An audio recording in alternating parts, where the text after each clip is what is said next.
So right here goes to show you that no matter where you're at in prison, you hurt kids, women, you're gonna get hit up.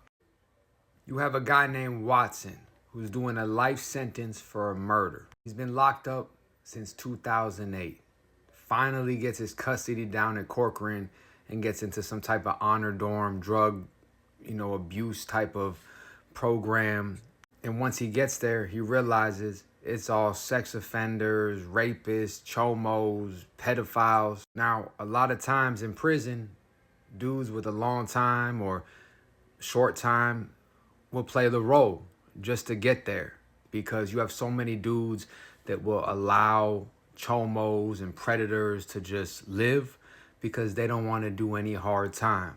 And then you get a real one like Watson, who plays the game, gets in there, and ends up killing two child molesters on the same day.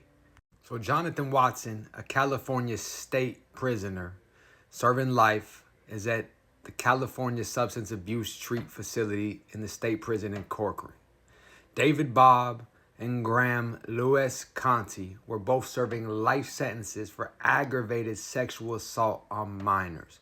Watson had been transferred to this facility just 6 days prior. He was pissed. He couldn't stand living with these motherfuckers. But as we all know, in prison, it's never what you think it is.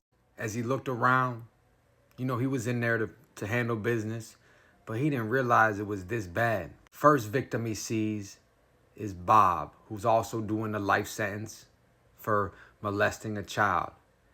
He's in his cell watching PBS Kid Show. He just can't believe that people are just letting this man do this, live after everything he's done.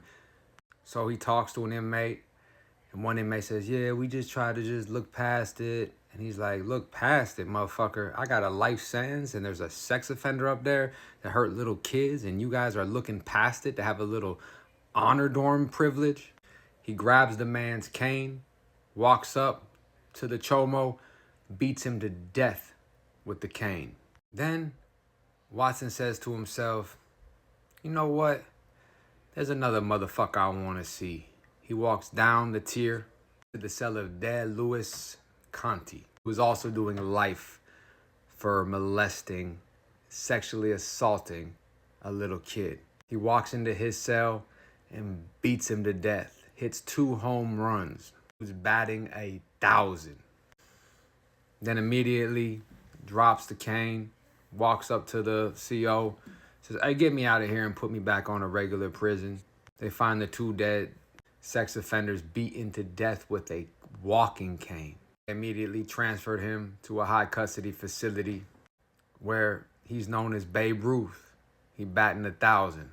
The moral of the story is this: it doesn't matter if it's in an honor dorm, one of the safest facilities you can be in, where you have to go a year with no write-ups like he did. Get in there and you're doing sweet time, TV's in the cell, yard whenever you want, canteen when you ever want. None of that matters. You hurt a child. I'm grabbing this cane and I'm gonna play baseball with your face. He said, I did it because they are sex offenders. Why else do you think I did this? He could not understand how they could give an honor dorm to people who hurt children. Well, that program got shut down because of Mr. Babe Ruth. Motherfuckers, leave our kids alone. Stop raping. Stop hurting our children. Stop hurting our women. You sick fucks. Stay out. Stay free. Us.